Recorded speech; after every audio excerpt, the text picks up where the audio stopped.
네, 붓다피플 시청자 여러분 안녕하세요. 국악인 남상일입니다. 불기 2562년 부처님 오신 날을 맞아서 지난 시간에 이어서 붓다 청년을 만나다 그 2부 시간 함께 해보려고 합니다. 오늘도 귀한 시간 또 함께 해주실 자연 스님, 그리고 한국대학생 불교연합회 양희동 회장님, 그리고 또 이윤섭 부회장님, 그리고 서울시 지부장 고서연님 함께합니다. 반갑습니다. 안녕하세요.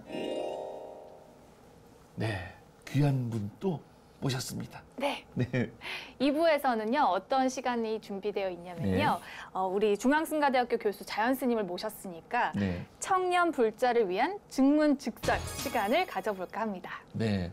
우리 청년들은 어떤 고민을 하고 있고 또 어떤 생각을 하고 있고 또 그 대안을 뭐 지난 시간에 이어서 우리 스님께서 사이다처럼 그냥 희한하고 가슴이 그냥 뻥 뚫리는 그런 대안에 귀한 말씀을 해주시는 그런 시간 가져보려고 합니다. 네, 맞습니다. 정말 세대를 떠나서 고민들이 참 많잖아요. 저도 고민이 많은데 남상일 씨도 많으시죠, 요새? 많죠. 네. 어떻게 하면 이 사랑하는 아내와 행복하게 지낼 수 있을지, 그리고 이세는 언제 가지면 좋을지, 그리고 뭐 점심은 언제 먹을지, 저녁은 언제 먹을지, 뭘 먹을지, 누구를 만날지. 늘 그냥 숨 쉬고 있는 것 자체부터가 고민이죠. 네. 코로 쉬면 좋을지, 입으로 쉬면 좋을지. 늘 고민입니다.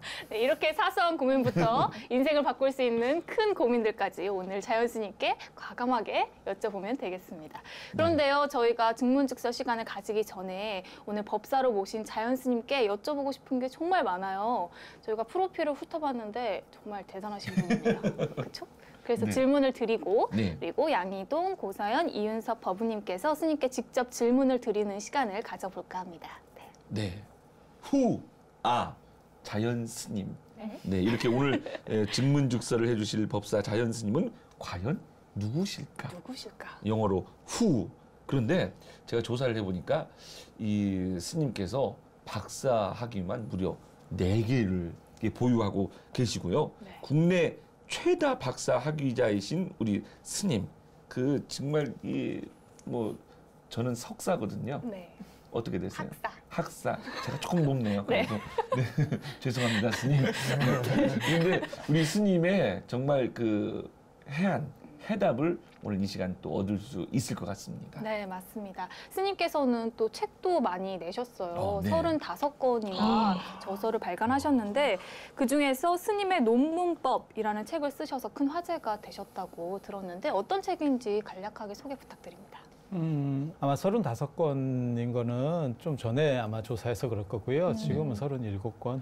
그 사이에 2권을 더 네, 쓰셨군요. 계속 네. 올라가는 거고요. 그 다음에 스님이 예전에 공부법이라는 책을 냈었어요. 그래서 공부를 어떻게 할 것인가에 대한 부분. 그래서 수단으로서의 공부냐, 목적으로서의 공부냐. 사람이 직업을 얻기 위한 공부가 있고 스스로 즐기기 위한 공부가 있어요. 그래서 지금같이 이렇게 오래 사는 세상에서는, 그러니까 지금 갑자기 기대 수명이 엄청나게 늘어났잖아요. 그러니까 자기가 취미 자체가 직업이 될 수 있는 그런 연동시킬 수 있는 공부라고 하는 것은 과연 무엇이냐, 라고 하는 걸 가지고 공부책을 한번 냈었고, 그 다음에 지금 이제 여러 가지 이유들에 의해서 대학원을 엄청나게 많이 가고 있는 시절이 됐거든요. 네. 네, 여러 가지 이유에 의해서. 복잡합니다. 근데 네. 들어가면 체계가 다르고 또 논문을 써야 되고 그래서 힘들어해요. 근데 제가 제일 잘하는 것 중에 하나가 논문 쓰기라는 게 있어요. 제가 우리나라 인문학자 전체에서 학술진흥재단 논문을 제일 많이 쓴 10년 동안 제가 1등입니다. 야. 와. 기술자입니다. 논문을 찍어내는 어떠한 기술, 팩토리가 있어요. 팩토리가 있어요. 네, 그래서 앤디 워홀 아세요? 네. 네. 앤디 워홀 보면 아예 그냥 예술을 팩토리, 공장에서 뽑아내듯이 이런 식으로 그러니까 시대 자체가 바뀌는 거예요. 그래서 그게 사실은 발터 벤자민에 보면 그러니까 그전에는 그림으로 그리던 것들을 사진으로 찍으면서 과연 진정한 진품의 아우라는 무엇이냐, 그다음에 복제시대 미술품에 대한 판단이거든요. 그리고 다시 앤디 워홀 시대가 오면 아예 미술이라고 하는 걸 대량 생산할 수 있다라고 하는 개념. 그래서 논문도 비슷한 개념이 존재할 수 있어요. 그래서 논문이라고 하는 게 하나를 써서 명작을 남긴다는 개념도 좋지만 지금은 그 시대 상황에 맞는 그때그때 초단타적인 논문들이 또 필요한 시절도 있어요. 그리고 그래서 긴 압력을 가지고 하는 논문, 그다음에 짧은 논문 이런 것들에 대해서 기본적인 것들을 얘기해주고 그다음에 일단 논문이라고 하는 걸 너무 힘들어하는 사람이 있어요. 글 쓰고 이런 것 굉장히 힘들어하는 사람들이 있거든요. 그런 사람들을 위해서 어떻게 하면 약간 얍삽하게도 졸업할 수 있는가. 졸업이 목적이니까.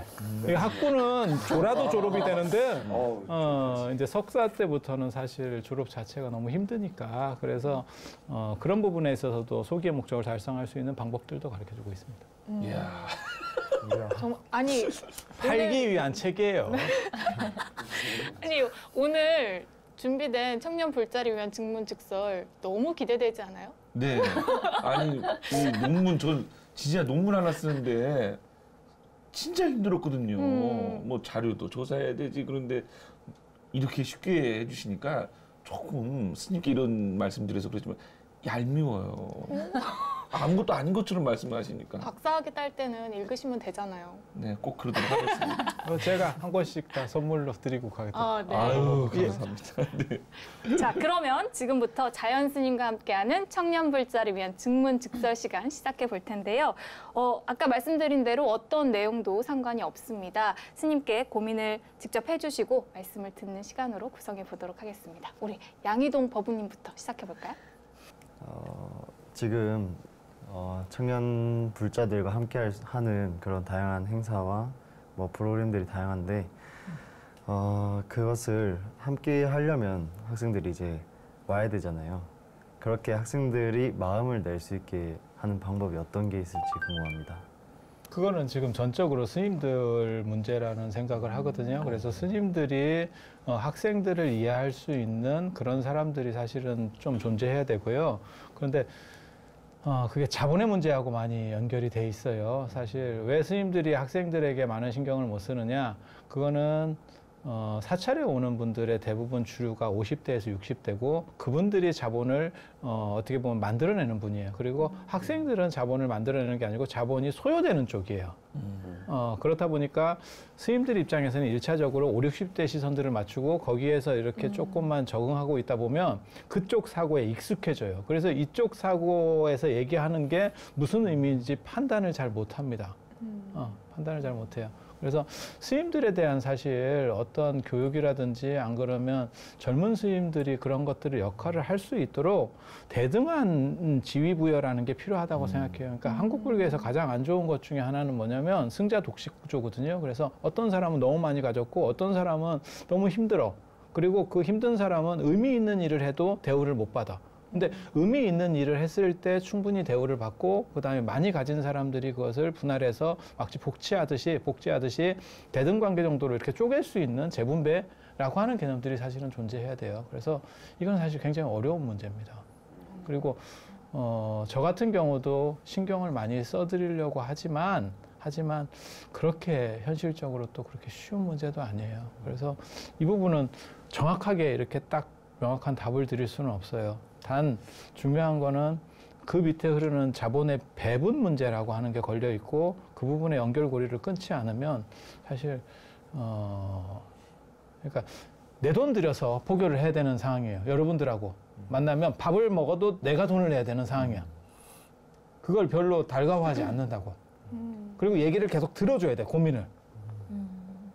그런 상황에서 이게 유지된다는 게 쉽지가 않거든요. 그런데 중요한 거는 그거라고는 생각은 해요. 그러니까는 이거는 자본의 문제를 초월해서 생존의 문제, 불교 생존의 문제.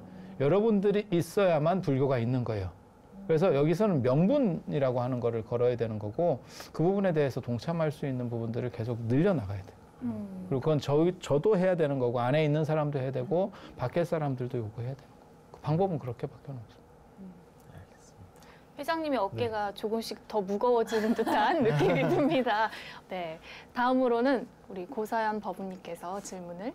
저는 회장님하고 조금 다른 고민인데요. 저는 좀 개인적인 건데 제가 2월에 할머니가 돌아가셨는데 이제 학년이 높아지고 나이를 한 살 한 살 먹어갈수록 점점 사랑하는 사람들이 이제 떠나는 거예요. 뭐 나이가 많아서든지 아니면 뭐 안 좋은 일로든지 네. 이렇게 소중한 사람들을 만나기도 만나지만 잃어가는 느낌이 더 많아서 어떻게 하면 이런 거를 좀 마음을 잘 추스릴 수 있을까 그런 거를 좀 스님께 여쭤보고 싶었어요. 일종의 사고팔고 할 때 보면 애별리고에 해당하는 거잖아요. 사랑하는 사람은 헤어져서 고통스럽고 그런 건데 글쎄요. 그런 부분들은 사실은 부처님한테서도 그런 얘기가 나오거든요. 그러니까 부처님께서 열반하셨을 때 3번 열반하신 뒤에도 3번 움직이세요. 한 번은 아난에게 팔을 보여서 장례길을 인도하시고 두 번째는 가섭에게 발을 보여서 예를 받고 근데 사람들이 잘 모르는 것 중에 하나가 있는데 어머니가 내려오세요. 어머니가 부처님 돌아가시고 일주일 뒤에 돌아가신 뒤에 도리천에 태어나거든요. 그러다 보니까 어머니는 더 오래 살게 되고 부처님은 일찍 돌아가시게 되는 거예요.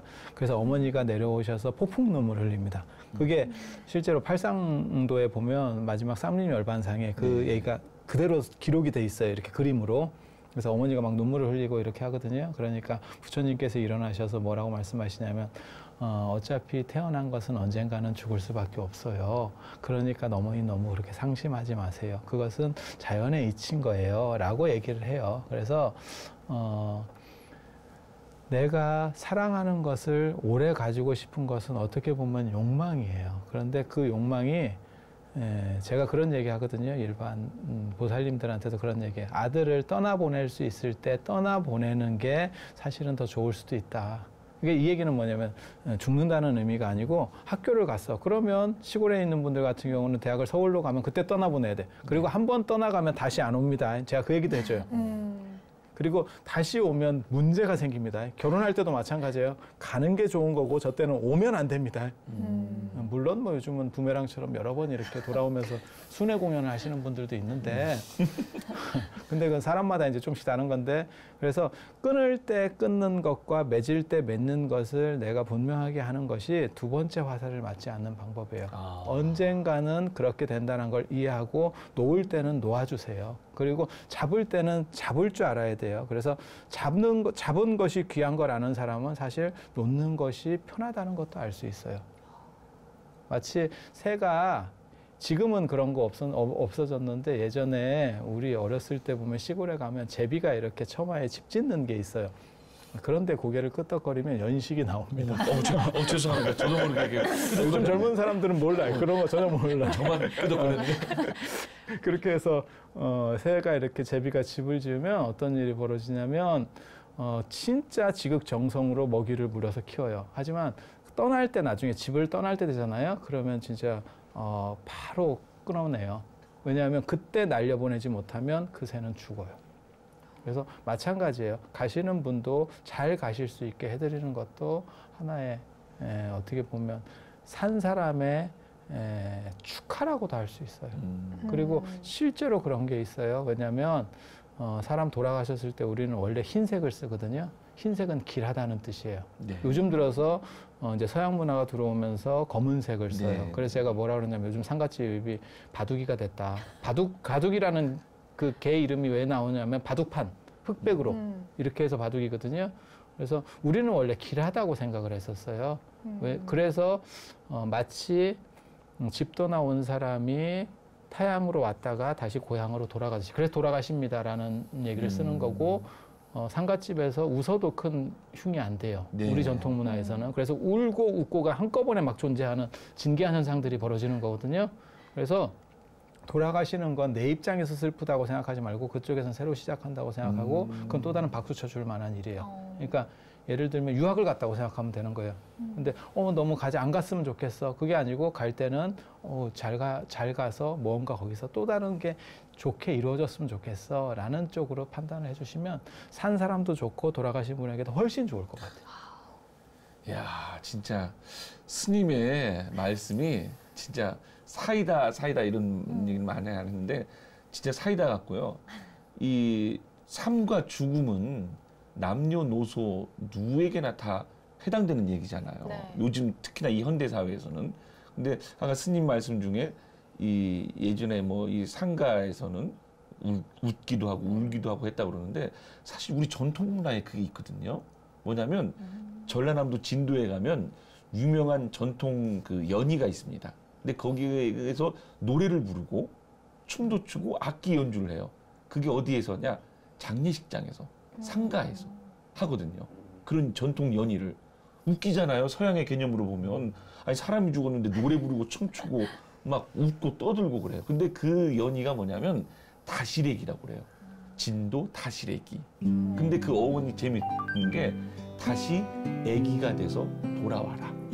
그래서 다시래기, 뭐 다시 애기 이렇게 됐다고 하는데 또 뭐 바리데이 설화에서도 뭐 이런 어원이 있다고 그러는데 그런 스님의 말씀이 참 맞는 게 저희 아버님 돌아가셨을 때도 제가 그런 생각을 했었거든요. 저희 아버님이 59세에 작고하셨는데 암으로 작고하셨어요. 근데 너무 힘들게 고생을 하시는 거예요. 말기암 환자니까. 그리고 이 급성 간염 무슨 뭔 치매가 와서 막 이 이상한 말씀을 하시고 그래서 어머님이 너무 힘들어 하시는 거예요. 그 모습을 보시면서. 그 저도 힘들었고 그래서 야 이럴 바에는 아버님께서 얼른 편한 곳으로 가셔서 당신도 편안하고 우리 어머님도 편안하시는 게 더 좋을 수도 있겠다 하는 생각이 들었거든요. 그런데 결국 이제 세상을 떠나셨는데 슬프지만은 않더라고요. 또 한편으로 얼마나 또 당신은 편한 곳으로 가셨을까.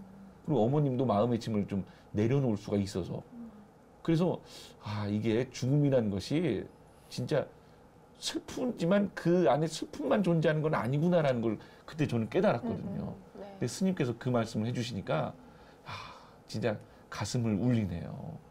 그러니까 우리 법우님께서도 너무 슬퍼하지 마세요. 네. 할머님은 알겠습니다. 편한 곳에서 편히 계실 수도 있어요. 네. 그렇죠? 네. 네. 또 뭐 다른 질문 있을까요? 이윤석 법우님께서 아, 저요. 저는 뭐 진짜 박사학위가 4개나 있으시니까 뭔가 모든 걸 다 질문해도 될 것 같은데요. 요즘에 여튼 기술적으로 나날이 발전하고 있고 AI 테크놀로지도 발전을 하고 있고 아무래도 우리가 앞으로 하게 될 일들은 단순 노동이 아니라 어떤 가치 창조 그리고 융합의 시대를 저는 살아갔다고 하고 있다고 생각이 드는데 그러면 이제는 앞으로 계속 나오게 될 이런 전자제품 이제 AI라든지 이러한 것들에 의해서 조종되는 게 아니라 우리가 조종하는 사람의 입장에서 가질 수 있는 정신력 그러니까 어떻게 하면은 우리가 거기서 조정을 받지 않고 조정을 할 수 있는 그러니까 주도적인 사람이 될 수 있을까에 대해서 저는 좀 궁금해서 질문을 드리고 싶습니다. 제가 작년 연말하고 올해까지 해서 4차 산업에 대한 논문을 2편을 썼었거든요. 그래서 4차 산업과 사회변동, 그 다음에 AI 인공지능과 관련된 이야기들이 과연 현실을 어떻게 바꿀 수 있고, 그 다음에 불교적으로는 어떤 문제가 벌어질 수 있는가에 대한 생각들을 이제 논문으로서 쓰는 거거든요. 근데 지금 말씀하시는 것처럼 앞으로는 기본적인 것들은 전부 다 기계에 의해서 대체될 거예요. 기계에 대체되고 그것을 따라갈 수 없어요. 그러니까 지금 벌써 인공지능이 만들어낸 창작물에 대한 지적 재산권 문제까지도 벌써 법적인 것까지 다 만들어지고 있거든요. 그래서 생각보다 사회는 빨리 변합니다. 하지만 그것을 어떠한 시대가 와도 제가 그런 얘기 하거든요. 인류가 존재하는 한 인간의 행복 추구는 계속 반복될 수밖에 없다. 그러니까 아무리 편안하더라도 제가 그런 얘기도 하거든요. 지금 우리는 저희 어렸을 때보다 훨씬 편한 환경 속에서 살아요. 하지만 그때보다 더 행복하냐에 대한 문제는 약간 달라요. 네. 결이 약간 다릅니다. 그거는. 그러니까 저희 어렸을 때만 해도 뭐 땅 따먹기 뭐 이런 기본적인 자연에서 얻는 재료들만 가지고도 놀 수 있었고 그것만 갖고도 행복했어요. 그런데 어느 순간에 그 행복이 무너졌냐면 누군가 게임기를 가지고 왔을 때.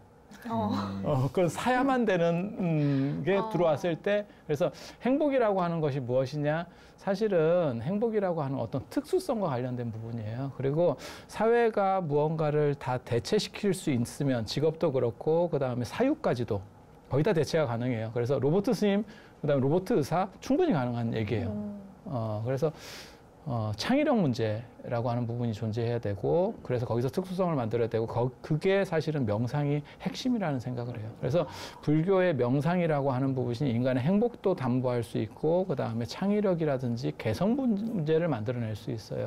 그래서 그런 쪽에서 불교가 쓰임새가 있고 그다음에 인간의 행복을 위해서 어떻게 기여할 수 있다고 생각을 하는 거거든요. 저는 개인적으로는 그렇게 생각해요. 종교가 인간을 위해서 존재하는 거지 인간이 종교를 위해서 존재한다고 생각을 안 해요. 그리고 인간을 행복하게 할 수 없는 종교는 필요가 없다라고 생각을 합니다. 그래서 지금 변화하는 시절에서 이런 변화의 과도기가 인간에게 더 많은 스트레스를 줘요. 그런 거 있잖아요. 그러니까 일이 힘든 게 아니고 무엇을 선택할까가 힘들어요. 그리고 젊은 사람들이 사실 힘든 이유 중에 하나가 그 선택의 기로에서 어떤 것이 옳은지를 잘 몰라. 그리고 늘상 나오는 얘기인데 지금 아는 거를 그때 알았으면 이라고 하는 그 개념이 계속 존재하는 거죠. 그러니까 끝나고 나면 답이 보이는데 그때는 그걸 몰라서 너무 힘들었던 거야. 그런데 그런 부분에 있어서 자기 개발, 그 다음에 자기 확립이라고 하는 건 굉장히 중요하고요. 그 다음에 4차 산업시대가 돼도 자기가 선 사람은 멋있어요. 자기가 선 사람. 그래서 자기 주관이 있는 사람. 그래서 제가 그런 얘기를 하거든요. 이 세상에서 가장 멋있는 사람은 자기 세계관이 뚜렷한 사람. 그래서 자기를 중심으로 전 우주를 돌릴 수 있는 사람은 그 사람이 생긴 게 볼품이었고 말을 잘 못해도 사람에게 매력으로 다가간다. 그리고 그것이 없고 단순히 다른 사람을 모방하거나 복제하는 사람으로서는 더 이상의 가치를 가지지 못할 것이다. 그리고 앞으로 4차 산업 시대에는 사실 그 4차 산업의 기능을 쓸 수 있느냐 없느냐에 따라서 능력 차이가 천지 차이로 벌어질 겁니다. 그래서 그런 기능들에 대해서 따라가는 부분도 존재하지만 인간은 젊었을 때는 따라갈 수 있어요. 하지만 나이 들면 더 이상 따라갈 수 없어요. 그러니까 지금 연세 드신 분들이 스마트폰 쓰면서 너무너무 힘들어하는 것보다 여러분들이 나중에 나이가 되면 그것보다 훨씬 더 큰 개입이 벌어질 겁니다. 그리고 그때는 뭘 할 수 있는 거냐면 내가 선 사람, 그러니까 내가 이 확립돼 있을 경우에는 흔들리지 않는 상황이 되는 거고 그렇지 않으면 진짜 엄청나게 휘둘리는 상황이 될 거예요. 그래서 젊었을 때부터 자신의 행복적 가치, 그다음에 미래적 대안에 대해서 투자하지 않으면 사실 앞으로 오래 사는 시절은 저주받은 시절이 될 겁니다. 네. 이 자기 자신을 똑바로 세울 수 있는 그리고 자기 자신만의 세계관을 뚜렷하게 확립할 수 있는 그런 사람이 돼야 되겠다 하는 생각이 드네요. 그러니까요. 뭐 좀 다른 이야기일 수도 있지만 우리가 이 기계가 우리 인간을 지배하는 게 아닌가 하는 생각을 어제 잠시 했거든요. 기름을 넣었는데 네. 주유소가 예전에는 그 일하시는 분들이 계셨는데 다 셀프 주유소로 바뀌었어요. 그리고 주유소 공사들 많이 하고 있거든요, 요새. 다 셀프로. 왜냐하면 물론 뭐 최저임금 이런 문제 때문에 또 사람을 쓰기가 어렵기도 하지만 뭐 웬만하면 기계가 해도 큰 관계가 없으니까 싹 바뀌더라고요. 그래서 어제 기름 넣으면서 제가 그 생각을 했거든요. 내가 이거 셀프 주유소에서 이 기계한테 내가 휘둘리면 안 되는데 그래서 정신 차리고 바짝 그러다가 기름을 넘치게 넣어가지고 어제 그랬는데 스님 저도 자기 자신의 이 세계관을 확립을 잘 해야 되겠다는 생각이 아니 들어요. 근데 이게 사실 기계 문제는 아니에요. 제가 그런 얘기 하거든요.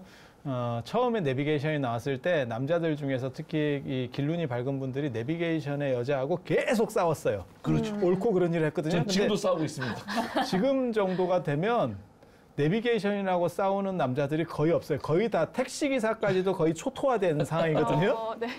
그게 굉장히 재밌는 현상이에요. 그러니까 기술이 안정되기 전까지는 어떻게 좀 해볼 수 있었는데 기술이 안정화 단계에 들어가면 어떻게 저거를 이길 수가 없다라고 하는 판단이 머릿속에 쓰는 거예요. 그리고 그 다음부터는 이제는 대거리 한다는 개념 자체가 없어져요. 지금부터 운전하는 사람들은 아예 처음부터 내비로 들어가는 거죠. 마치 우리가 핸드폰에 스마트폰이나 이런 핸드폰에 전화번호를 저장한 뒤부터는 이제 외울 생각 자체가 없어져 버리잖아요. 네. 그런 거랑 비슷한 상황이 연출되는 거예요. 그래서 그것은 기계의 문제가 아니고, 그러니까는 내가 어떻게 이기면서 내 존재 가치를 증명하느냐가 아니고 내가 그것을 어떤 관점에서 바라봐서 그것을 리드해 갈 수 있느냐에 대한 관점의 문제가 중요한 거예요. 네. 그래서 충돌이 아니고 승화라고 하는 개념이 가장 핵심적인. 네, 열심히 셀프 주유소를 다녀야 되겠네요. 네. 아니, 저도 사실 4차 산업혁명을 어떻게 이길 수 있을까 했을 때, 왜냐면 직업을 가져야 되는 입장이었을 때는 도대체 미래에 없어지지 않은 직업은 뭘까라고 생각을 많이 했었어요. 그래서 아까 스님 말씀하신 것처럼 창의력이 결국은 남을 것이다라는 생각을 했는데, 나 자신을 주관이 뚜렷해야 주변에서 있는 상황을 나와 함께 융합을 시켜서 창의력이 생길 수 있겠다라는 생각이 들기도 하네요. 스님 말씀을 들으니까. 우리 직업 안 없어집니다. 네. 승려. 종교인 안 없어집니다. 그래서 불안하시면 우리 젊은 생각하시는데 새로운 방향을 제시해 주시는데요. 그런 의미에서 또 이 뭐 개인적인 질문도 드렸지만 또 청년 불자로서의 또 고민이 또 있을 것 같다 하는 생각이 들거든요. 그 한국 이제 불교 포교를 위한 유기적인 연결을 위해서 지금 좀 여러 가지 많이 준비를 하고 또 행하고 있습니다. 저는 그래서 세 가지 좀 약간 단계로 저는 생각을 했습니다. 첫 번째는 약간 청년 불자들이 친숙한 그리고 친근하게 다가갈 수 있는 컨텐츠를 이용해서 불교의 진입 장벽을 약간 낮추고 또 그리고 불교의 진입 장벽을 낮춘 것에 의해서 이제 들어온 친구들이 활동을 할 수 있도록 새로운 경험을 할 수 있도록 하는 그런 활동을 할 수 있는 이제 놀이터를 만들어 주는 것과 그리고 그에 있어서 그 활동가들 그리고 그 활동들이 이제 바깥에 알려져서 또 더 많은 이제 또 청년 불자가 만들어질 수 있는 세 가지 이제 단계를 생각을 했었는데 이제 사실 첫 번째 같은 경우는 저희가 이번에 이제 페이스북 그리고 유튜브 그리고 이제 인스타그램을 통해서 이제 불교를 모르는 나 같은 사람들을 위한 방이라는 컨텐츠를 저희가 그러니까 그 그룹을 저희가 만들게 됐습니다. 여기 옆에 있는 서울 지부장도 같이 이제 하고 있는데 이제 거기서는 이제 20대들이 굉장히 친숙한 이제 컨텐츠들로 이제 불교를 소개하고 알리는 이제 그런 활동들을 하고 있고요. 이제 그리고 그 저쪽에 이제 활동 같은 경우는 이제 기자단, 봉사단 같은 게 있어서 이제 뭐 기자단 같은 경우는 이제 불교 기자협회에서 이렇게 도와주셔가지고 그래서 이제 막 10년 이상 기자 생활을 하셨던 분들이 이제 그 학생들에게 기자란 무엇인가 또 이제 그 기자 멘토링으로서 이렇게 1년 내내 이렇게 또 봐주시기도 하고 또 봉사단 같은 경우는 저기 불교 중앙 박물관에서 또 MOU를 맺어가지고 또 이제 도슨트 활동을 하게 돼서 실질적으로 그 친구들에게 이제 스펙적인 거나 이제 그리고 새로운 경험적인 측면에서 많이 제공을 해서 더 많은 이제 불자들을 지금 모으고 있는 지금 상황입니다. 근데 이제 그렇게 해서 이제 기자단을 통해서 이제 바깥으로 대내외적으로 이제 대불련을 알리고 다 하는데 일단 사람은 약간 어떻게 보면은 신용대출 받아서 모으듯이 일단 모아서 다 같이 하고는 있는데 네. 아까 전에 얘기했던 약간 어떻게 후원적인 부분이랄지 또 그리고 공부적으로 어떻게 더 이 친구들을 이제 불교적으로 또 그 불교 안에서 불교계의 리더로 또 키우기 위해서는 또 어떤 노력들을 더 할 수 있을지에 대한 고민들이 지금 좀 있는 것 같습니다. 저도 고민을 하고 있습니다. 저도 고민을 하고 있는데요. 지금 사실은 사람들을 이렇게 모으는 데 있어서는 세 가지 구조가 필요하거든요. 하나는 일단은 재미가 있어야 되고요. 그 다음에 자본이라고 하는 부분. 그러니까 자본이 있거나 자본이 돌아가게 해주거나 그러니까 직업이라든가 이런 것도 마찬가지인 거예요. 자본에 해당하는 거예요. 그래서 그런 것과 연결시켜 줄 수 있느냐에 대한 부분이 있고 그것을 넘어서는 것 중에 하나가 뭐냐면 지금 우리나라가 선진화되면서 나타나는 현상인데 보람을 줄 수 있느냐에 대한 문제예요.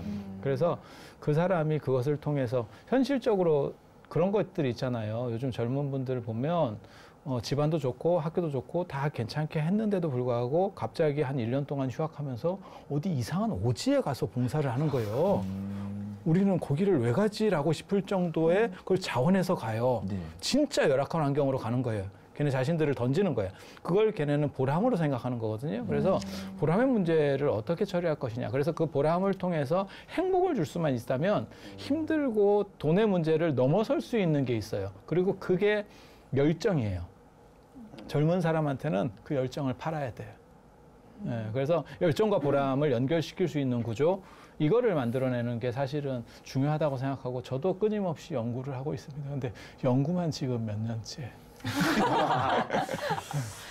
뭔가 스님과 대불련이 만남이 성사가 된다면 시너지가 일어나지 않을까 하는 생각도 듭니다. 네. 이렇게 청년 불자들의 질문을 들어봤는데 스님이 너무 대답을 잘해주시니까 저도 질문하고 싶어요. 그러세요. 네, 그러세요. 네, 네. 저는 약간 자신감이 좀 없고 내가 과연 이걸 잘 해낼 수 있을까라는 고민이 계속 들거든요. 제가 아무래도 이제 사회 초년생이기도 하고 하니까. 그래서 언제 이거를 치고 나갈 수 있을지, 자신감을 어떻게 하면 충족을 시킬 수 있을지가 좀 항상 고민입니다. 옛날에 그 정민 선생 책에 보면 그 제목이 미쳐야 미친다라고 하는 게 있어요. 네. 어떤 거에 이렇게 미쳐야 도달할 수 있다라고 하는 거예요. 근데 진짜 흥미있는 것 중에 하나는 뭐냐면 그 책에 나오는 얘기는 아니지만 동아시아의 신유교의 양명학 전통이 있어요. 양명학이라고 하는 파가 있는데 그 양명학에 보면 미칠 광자를 놓고 성인 바로 밑에 단계로 놔요. 그러니까는 그렇게 하나에 몰두할 수 있고 하는 사람만이 어디에 도달할 수 있다라고 하는 거예요. 그러니까 지금 주변을 신경 쓴다는 거는 내가 진짜 좋은 거에 대해서 미쳐 있지 않은 거예요. 내가 미치면 주변에 안 보입니다. 마치 연애하는 거하고 똑같은 거예요. 일하는 것도 연애하는 거하고 똑같은 거예요. 그래서 진짜 좋으면 그냥 들이밀 수 있어요. 창피한 거는 없어요. 근데 내가 이렇게 행동했을 때 주변 사람들이 어떻게 생각할까라고 하면 덜 좋아하는 거예요. 아직 그거를. 그리고 제가 늘상 얘기하는 건데 다른 사람은 나에 대해서 그렇게 관심이 없어요. 맞아요. 그러니까 대충 이렇게 전진을 해보고 좀 창피해도 다음에 그 사람들 기억 못해요. 그러니까 저 사람이 내가 이렇게 잘못해서 실수했을 때, 그다음에 내가 얘기했는데 잘 안 됐을 때 다음에 기억해서 나를 어떻게 볼 거야. 필요 없습니다. 그냥 계속 던지는 거예요. 저도 책 낼 때 그런 식으로 하는 거거든요. 계속 던집니다. 그러다가 잘 팔리면 의도한 책. 안 팔리면 그건 이제 출판사에서 판단을 잘못한 거.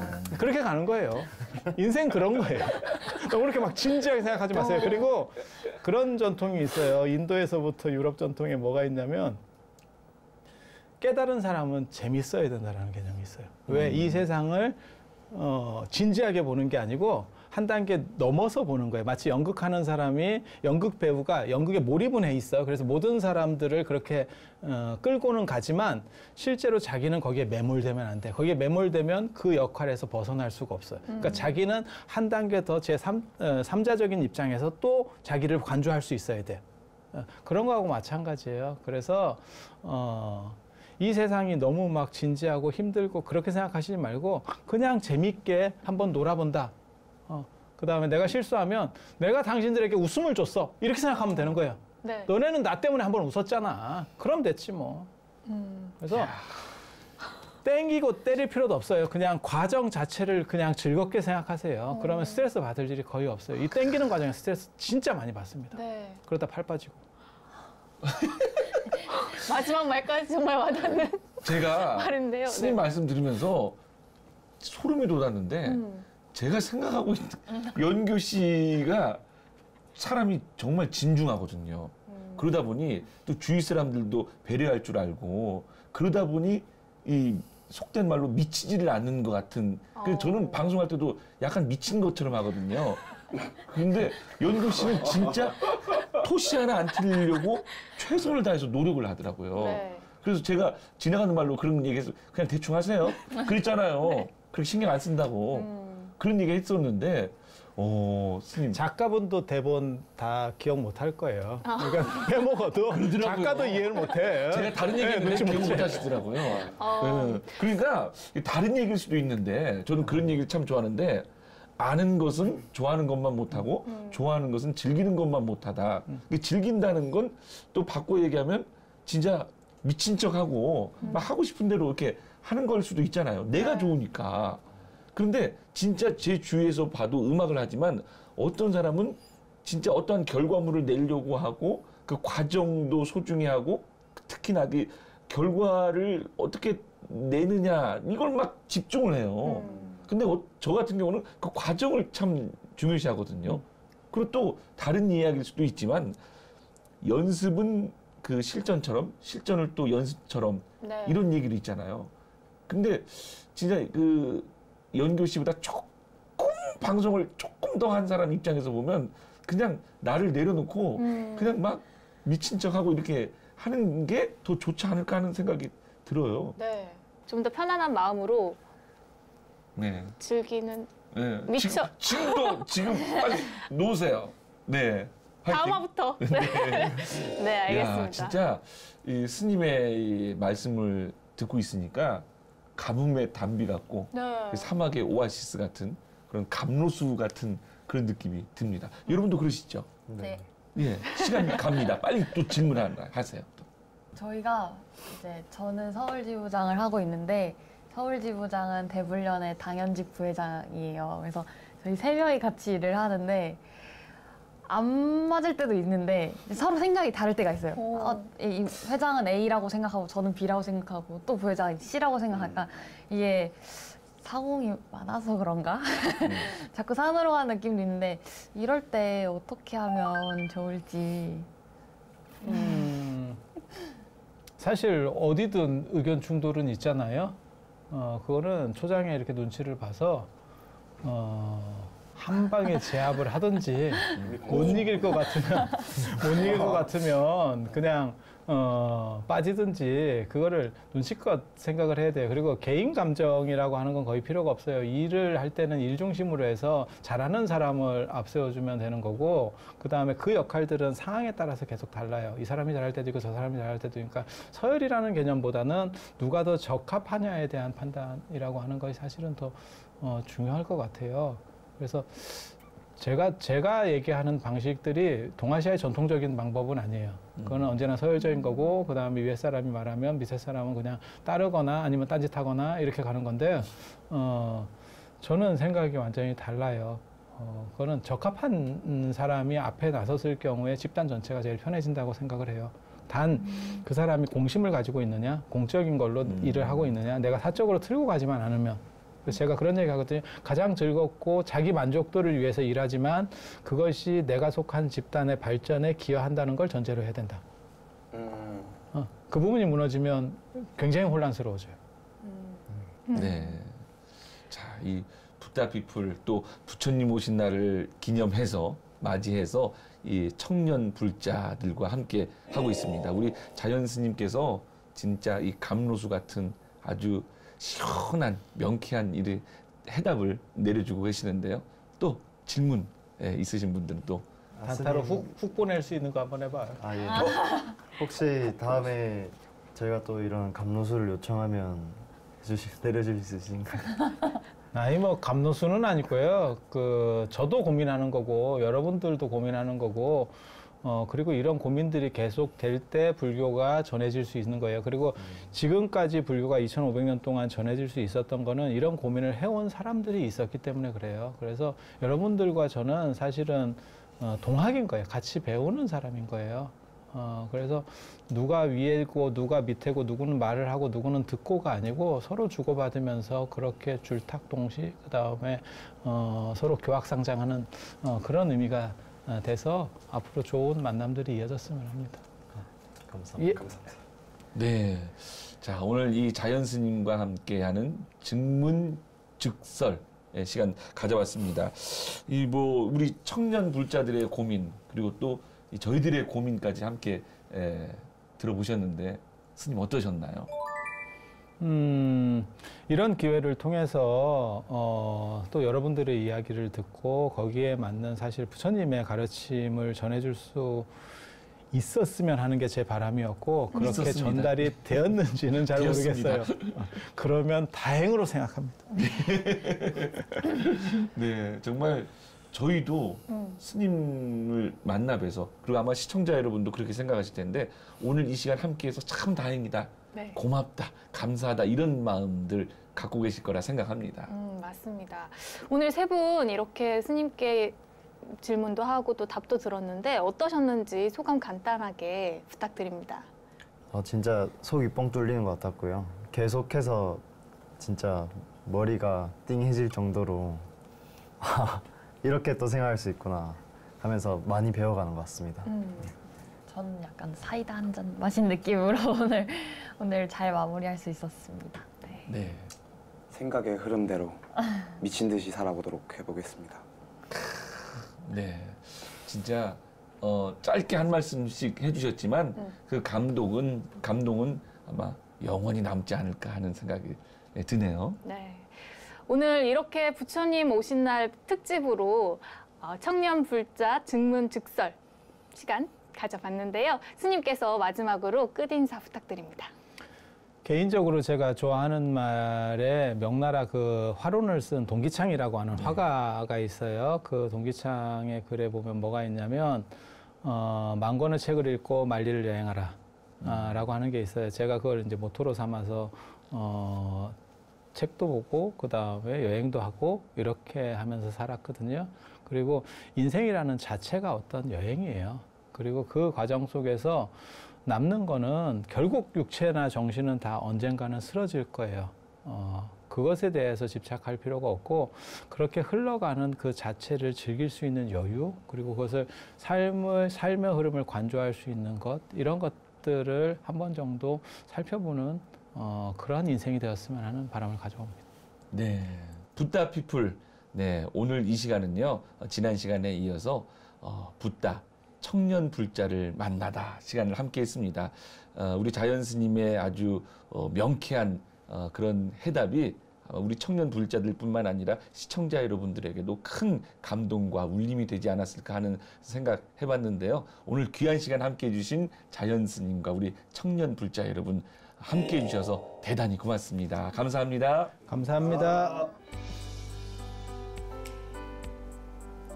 네, 붓다 피플 오늘은 여기까지입니다. 아마 이 붓다 피플 함께 하시면서 여러분도 행복한 시간 가지셨을 것 같은데요. 다음 주 이 시간에도 행복한 이야기 그리고 가슴 따뜻해지는 이야기 준비해서 여러분 찾아뵙도록 하겠습니다. 붓다 피플 좋다.